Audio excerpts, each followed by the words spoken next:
अफसोसनाक खबर शामिल करेंगे कराची से, जहां कारसाज रोड पर कार सवार खातून ने 6 अफराद को कुचल दिया है। 2 अफराद जहां बहक जबकि 4 शदीद जख्मी हैं। पुलिस हुकाम के मुताबिक गाड़ी राहगीरों को कुचलते हुए कारसाज के करीब उलट गई। मजीद तफसीलात जानेंगे मोहम्मद काशान से। काशान, आगाह कीजिएगा।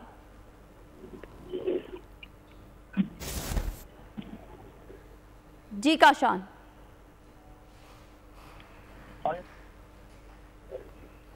कराची के इलाके कारसाज रोड पर कार सवार खातून ने 6 अफराद को कुचल दिया। हादसे में 2 अफराद जाँ बहक हो गए, 4 शदीद जख्मी हैं जिन्हें अस्पताल मुंतकिल कर दिया गया है। पुलिस हुकाम का बताना है कि गाड़ी खातून चला रही थी, गाड़ी राहगीरों को कुचलते हुए कारसाज के करीब उलझ गई। खातून गाड़ी छोड़कर फरार हुई, जिसे मुश्तल शहरियों ने घेरे में ले लिया।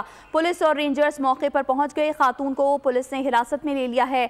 मजीद तफ्तीश जारी है। कराची के इलाके कारसाज जहां रोड पर कार सवार खातून ने 6 अफराद को कुचल दिया है। हादसे में 2 अफराद जाँ बहक हो गए, 4 शदीद जख्मी हैं जिन्हें अस्पताल मुंतकिल कर दिया गया। पुलिस हुकाम का कहना है कि गाड़ी खातून चला रही थी, गाड़ी राहगीरों को कुचलते हुए कारसाज के करीब उलझ गई। खातून गाड़ी छोड़कर फरार हुई, जिसे मुश्तल शहरियों ने घेरे में ले लिया। पुलिस और रेंजर्स मौके पर पहुंच गई।